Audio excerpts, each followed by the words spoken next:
been 5 years since government decided to invest about $20 million to upgrade the sporting facilities we've got in the country. There were certain areas in the country that had none at all.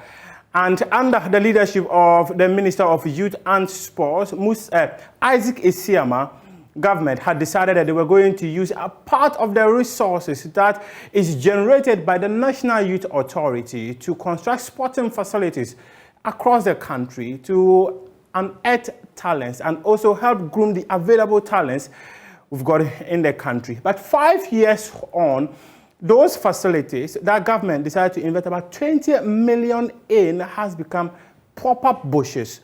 Just maybe your tax and that of mine is manure that has aided the growth of these weeds and trees on these earmarked areas that were supposed to be grounds for us to develop our talents. Joy Sports has been running a series that we describe as Bush Resource Centers, and this is led by my colleague, Fencio Tahiro. He's been to the Azuma Nelson Youth Resource Center, a facility that then Sports Minister Isaac Azuma broke the ground for it to be rehabilitated in March 2018. He's been to Koforidua, and we have staff all the way from Yendi, all the way from Yinahine. If you take a look at those facilities, they are all a proper ISO. Good morning, everyone. I am Muftau Nabila Abdullahi, and today I'll be engaging the Chief Executive Officer of the National Youth Authority, Pius Enam Hajide. But before that, let's take a look at the Azuma Nelson Youth Resource Center. Then we come back and ask him what he makes of what he's seeing on his screen. This is the Azuma Nelson Sports Youth Resource Center, named after legendary Ghanaian boxer Azuma Nelson.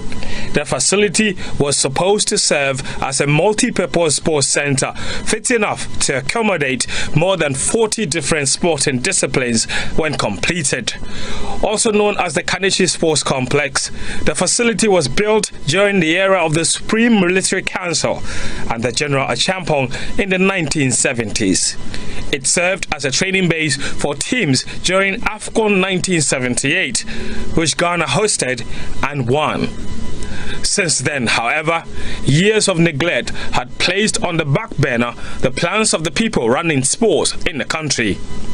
Various governments had made promises to upgrade the facility to its stature as a functioning multipurpose sports center, but none had made good on their promises. But in March 2018, then Sports Minister Isaac Azuma finally commissioned renovation works to start on the facility. We are securing the future of Ghana sports through this investment. And I can tell you, in the next 20 years, Ghanaians will remember one person called President Kufuor for the huge investment he made in sports. This huge one. Across the country, we are going to do all these things. By November, you will see 10 multipurpose youth centers. That can take off about 5,000 people. Sitting capacity 5,000. So we can even play some of the national matches. Understand? Yes, big matches. Black Queens can come and play maybe in Wa, because we're going to do one in Wa. They can go to Navrongo. Go do one in Navrongo. They can go to Nehini. Go do one in Nehini. So it's going to be across the country, spread across the country, so that everywhere you go, you have quality, modern sporting facility.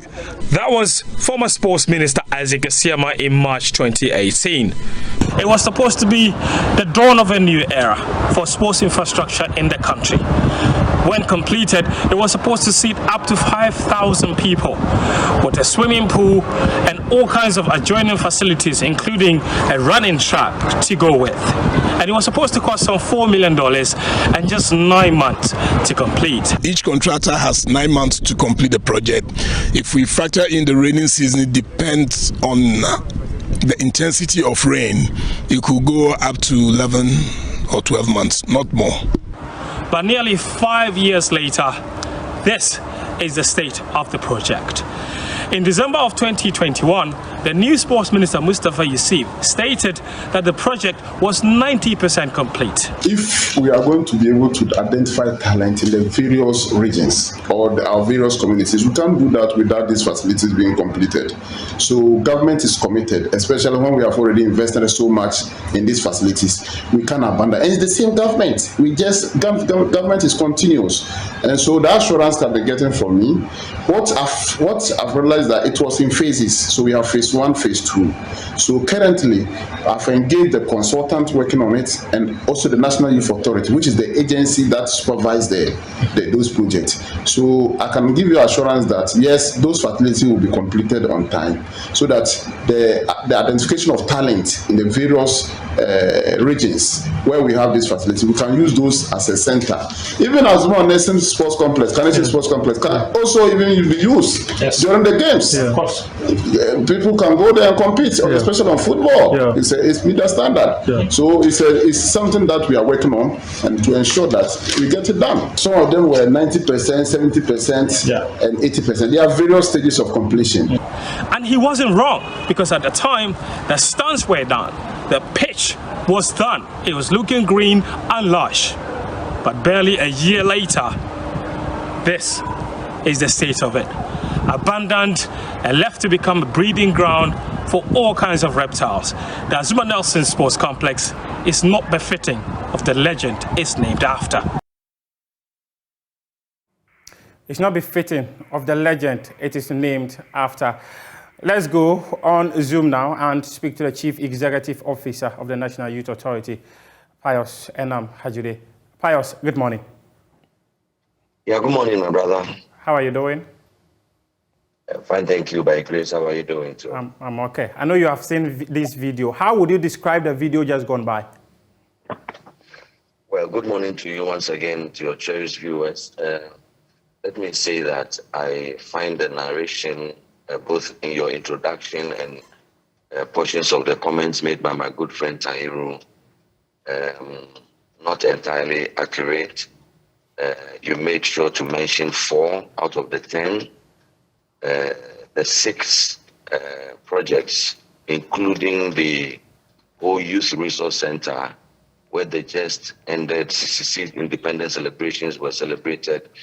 It's also a part of the projects we are constructing, but that was not mentioned. Dunkwa Onofin, where the anniversary for the district, that district assembly was also held, was also not mentioned. Let me inform that upon assumption of office some 2 years ago, I made a case to the governing board and the Honorable Minister, and that was accepted, that indeed these projects have been delayed, and I can explain the reasons for some of the delay in due course. Pius, I'm not cutting you. We are running a series. We've been to Koforidua, we've been to Yendi, we've been to Dunkwa Elfin, we've been to Ninahen. So we've got a lot of them. Right on your screen is the one at Koforidua. That's right on your screen. So my question was about what you have seen. This is right behind your office. You see it every day. So the videos you've seen, the facility that the investment took place, how would you describe it? How would you describe that bush behind you? And I'm saying to you that these are project sites that are under construction as we speak. There are 6 active sites and 4. And we have announced that, and I did the announcement myself, that to be able to complete, the management and the governing board of the authority had decided that we were not going to spread ourselves thin, because that appeared to be one of the challenges. Resources trickle in, and we share these resources across 10 resource centers simultaneously. That delays the project. So let us maximize. Let us pull all of our resources together. And within the last year, the year gone by, we were focused on 5 out of the 10, so that we can complete the 5 and then move to the next 5. Otherwise, and if I can illustrate, you are giving, say, 20 million cedis a year to do construction, and you spread that 20 million over 10 project sites. That would mean that 2 million cedis to each project site. You can only do this much with that kind of resources. However, collectively, it appears to be huge. However, if you focused all of the 20 million on one, or if you focused all of the 20 million on 2 or 5, you would notice that work would move forward greatly and that you are able to finish some quickly. Then you can go back and concentrate on some others. That was the wisdom and the vision that management had and proposed to the governing board, which was also accepted by the Honorable Minister. So we put it out there that 5 centers, the Kaneshi Center, the Nyinehini Center, the Navrungo Center, the Yendi Center, and the whole center, they were going to be a part of this year's expedited and focused action. And that 5, which is Wa, which is Dunkwa Onofin, Koforidua, Doma Ahinkro, and Aksim. These 5 were also part of the expedited and focused 5 for the year gone by.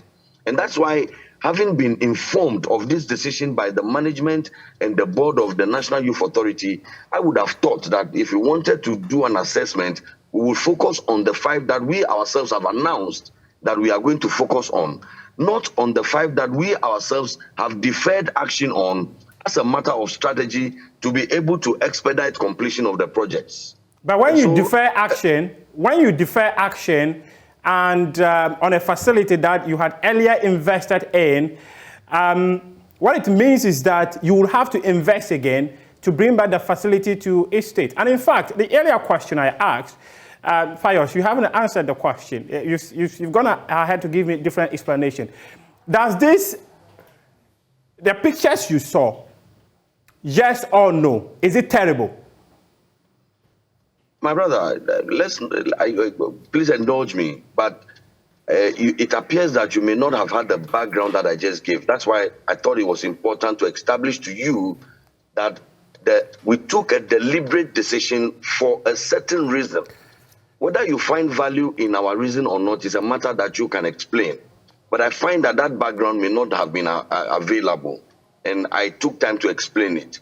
Now, I am saying it is not necessarily true that if you stay action on a project site with the reasoned conclusion that you want to focus so that you don't spread yourself thin, because resources are not in infinite supply. They are trickling in, and how you manage it is a question of management decision. So we took the decision to stay action on 5. So you are showing me pictures of the ones that we have stayed action on. You ask me, I'll say those pictures, honestly, they do not look good because people want to utilize the facility. But at the rate that we are mobilizing resources as a country, if we continued to use the resources in the manner that maybe initially it was conceived, that we could do 10 simultaneously all at the same time, we were going to further delay the project. And we find value in that proposition because what has happened is that as we speak, the 5 that we focused on, and then later we added 1, the whole one, you find that they are greatly advanced and are being used. The whole one, for instance, was used, like I said to you, the Dunkwanonofin one is used. You showed me shots from Koforidua. You see that Koforidua is gated, it is painted, and it is. We are now gone back to repair the field. And in due course, Koforidua will also be usable. As we speak now, if you go to Axim, the tartan tracks are being laid as we speak. The running tracks, they are being laid as we speak. And so we find value in that decision to focus on 5 out of the 10 youth resource centers. If we didn't do that, you go there, you see contractors and a few number of workers on site across the 10 regions, but the improvements will be marginal. Progress will be slow, and it will further delay the project. And that is why we took the decision that we were going to break the 10 centers into 2 broad cohorts.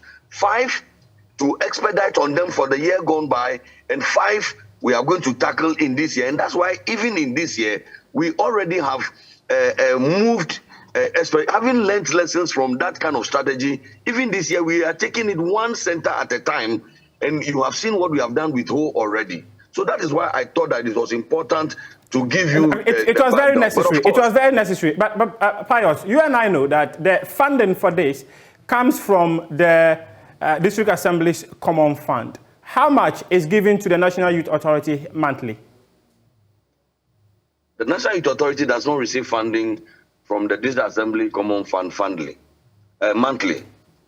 We receive it quarterly, and just like many statutory funds in this country, they could get delayed. So how much do you receive per quarter? Per quarter, on the average, I'd say around 10 million. Around 10 million. And if around 10 million and you were constructing, say, 10 multi-purpose facilities, that would mean that the money could delay, just as you mentioned, it could delay. But if you get 10 million per quarter, that also means that you are giving, say, 1 million per each region, isn't it? No, that's problematic. You see, it's simplistic. No, it's simplistic. It's simplistic. I'm driving at a point. No. I'm driving at a point. No. Overly simplistic. The National Youth Authority does not exist only to build 10 youth resource centers. So, there are a plethora of operations that the National Youth Authority does, and we draw on that same budget as well. So it's overly simplistic to just merely divide 10 million into 10 and give it 1 million to 10 centers. So what percentage was dedicated to the youth resource centers? What percentage of that 10 million was dedicated to the youth resource centers? Well, I can get to the office and give you the figures, but off the top of my mind, I think that about 50% of our fund, or a little above that, has been earmarked for these infrastructure projects, including these 10 resource centers. We are doing other infrastructure. It's not just the 10. We are doing many other projects. 50% of our resources are earmarked for those constructions. That I'm very much aware. If you go on your website, those details are very available. But I want to have a clear understanding, because you mentioned that when you came into office, you decided to engage the board, you decided to engage the Minister of Youth and Sports so that you revise the investment into the multipurpose youth resource centers. Are you suggesting to revise the strategy? Revise the strategy. That's actually where I'm coming to. Are you suggesting that it was wrong to start the 10 of them at the same time? Well, I'm not in the position to say it was wrong or it was right. Maybe the circumstances under which the decision was taken to develop the 10 facilities simultaneously at the same time may have changed. I'm not aware of that. I cannot speak to that. But the situation that we were confronted with, we thought that the best way out, so that the young people of our country who are our constituents, the people who we are building these facilities for, and mind you, these are youth resource centers. They are sports heavy, but beyond sports, there are many other attributes of these projects that inure to youth development in general. And so we thought that to be able to finish this timeously and make it available for the people of Ghana, we thought that we should focus our attention and maximize resources, and not to spread ourselves thin and move at a snail's pace. And that if we focus on a number, we will finish within a year, and then we can then move back to the other cohort and also complete them. And this brings me to the point of or the question I asked earlier. You were the Deputy Minister of Youth and Sports when this decision to construct 10 of them took place. And if you say maybe you were not in a position to tell whether it was wrong to start, you were in there when the decision was taken. Well, but I'm unable to speak to the nitty-gritties of why we were doing 10 all at the same time. There could have been, I'm saying that, that's why I'm saying that it's not a wrong, I'm not saying it's a wrong decision or it's a right decision. I'm just saying that the situation that I was confronted with, having resumed office as Chief Executive Officer of the National Youth Authority, the resources envelope that was available to me, and the commitments and the obligations that the National Youth Authority had what was most feasible and, in my view, most reasonable to do will be to focus on the numbers that we can do quickly and complete it. Then we can move. And I give you the illustration. You are giving 10 million. You want to spend 10 million on 10 projects. It will mean that you are spending 1 million on each project. In this day and age, you can have an estimation of what 1 million will do over a year. But if you focused, say, 2 million or 5 million on one project, you also know how far you can go. And so we thought that there was value in the proposition that let us break this down and focus so that we can finish this speedily. And I believe that upon hindsight, the average well-meaning Ghanaian who has followed the discourse, who is worried about the delay, will come back to commend the National Youth Authority greatly for the change in strategy. So how much has been invested on each facility so far? Well, I will have to liaise with my accounting colleagues in the office to be able to put the figure to this. It's available. We can share with you. You can notice that I'm now driving to work. I can always make the figure available. This is public money, and the people of Ghana are entitled to know. I just don't have it on the top of my mind. Okay, so let's take a look at the facilities you are working on right now. You say you've decided to channel your energy to ensuring that 5 out of the 10 facilities are ready. What percentage of work is done so far on the 5 that you've decided to work on at the moment? In fact, the last time I checked, and this was a couple of weeks ago, none of the 5 that we are working on is the phase 2, not the phase 1. None of them is below 90%. And that is why in our planning, we are looking at commissioning these projects in the quarter that we are in this first quarter. And there are other people who have also suggested that if you take a look at the facilities, the 5 you have earmarked to work on, there are concerns surrounding some of the facilities. For instance, the athletics oval. Are they certified by World Athletics tartan tracks supervisors so that when athletes run on these tartan tracks, the numbers or the times they are able to clock will be recognized and appreciated by World Athletics? Are they standardized?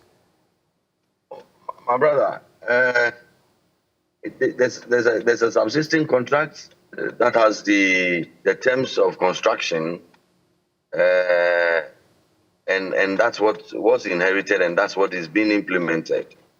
I believe in the capacities of the gentlemen and ladies who packaged the program and are working on it. And these are rather technical matters that you are bringing before me. We are constructing a youth resource center that is sports heavy. The National Youth Authority is established by an act of parliament with a clear mandate.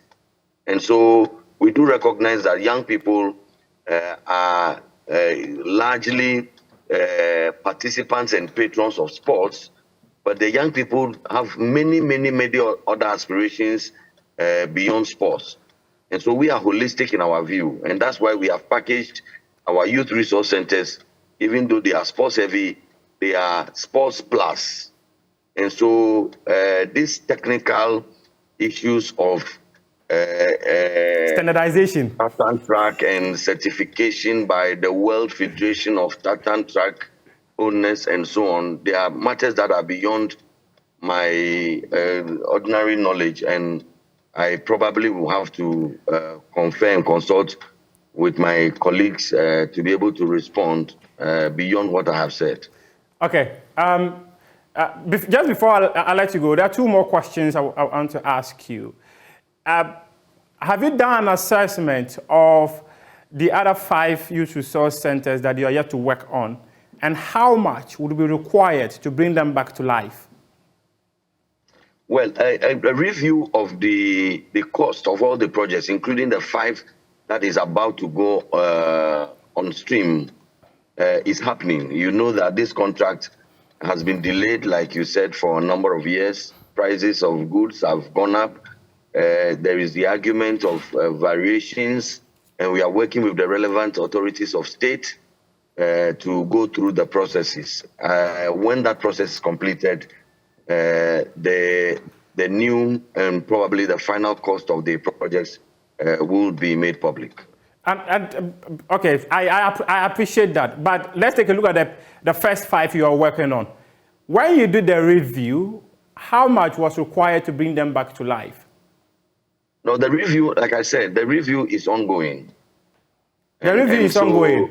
So the review is ongoing while the work too is also ongoing, right? Absolutely, absolutely. That's how government projects are done. The contractors will raise IPCs after work is done. So the contractors raise their monies, they do their work, they raise their IPCs, and then they are paid. So the resolution of the cost can always come after the completion of the project, and the payment can come after the completion of the project.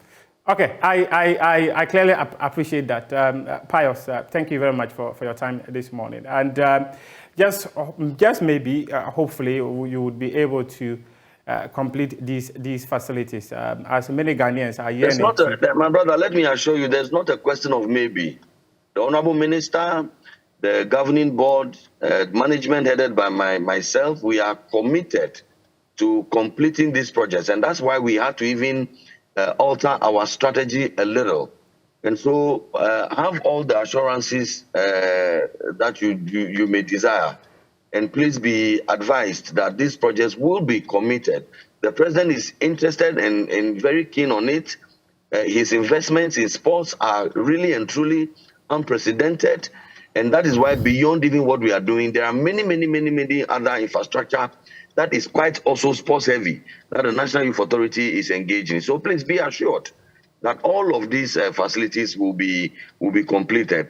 However, let me take the time to commend your interest in our work as a media institution, and let us also say a big thank you to the people of the various areas that have had to bear with us, their patience. We recognize it and we are grateful for their patience. We can only ask them to hold the line a little longer. In due course, all of these facilities will be completed and will be made available for use. So when should the people expect to see their facilities and start using them? The first 5, I mean. Like I said, for the 6 that went on stream last year, within this quarter, save my availability to go and hand them over. These projects should be handed over to the community. They are done. They are almost complete. You saw Ho. We did the national celebration in Ho. And I just informed you that that's where they also held their celebration. Wa is almost done. They are just fitting the gates. Azim is fitting the tartan tracks as we speak.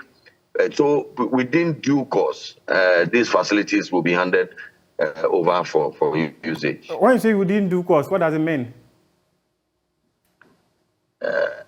I've said this in many. I said first of all, I said this quarter, and you put further. I said within due course. You are asking for specific. Is it May? Dates. Are we expected to see them in May? Are we expected to see them in June, I believe that July, we will begin April? to see some of them even in March. This very month. This quarter. This very month. Very much. Yes. Yes, that's my expectation. Yes. No, is it an expectation, yes. or it is what you have given to the contractors to hand over to you? No. It's my expectation because that's what the arrangement we have with the contractors. Oh, so the arrangement with the contractor is that it should be ready by the end of March? Correct. Okay. What about the other 5? When will you start working on them? The preparatory works are far advanced, and we are intending to mobilize the contractors to go back onto site. And so that is also happening very soon. You would see that construction has resumed in some of these sites. The only challenge we have with, I think, 1 or 2 of the sites is that there are some litigations, and we are consulting to see whether we are able to go back to site, even as these project sites are undergoing some form of litigation. So we will be advised accordingly. What we can do within the remit of the law, we shall do. If indeed we can go to site, even as some parties are contesting in court, we can look at it. There are litigations on some of the facilities? Well, I'm advised that there are some cases in court in one or two of the project sites. Which of the project sites? I believe that Navrongo, phase 1, and another one. I believe so. And I was out of the office. I was out of the office when the information came, and you know that I've been very, very involved with the celebrations of the 66th anniversary. So last week we received some notification about possible actions, and so when I get back to the office today, I shall apprise myself fully of those details. But I think on the top of my mind, Navrongo and another, I am unable to recollect the other one. And what might be their reasons? Well, if I read the statement of claim, I will be in a better position to respond. Wow, that's quite interesting. But let me get back to the earlier question. Are you moving to the other 5 in April, May, June, or July? Very, very, very soon. Maybe even before the time that you're looking at. Very soon.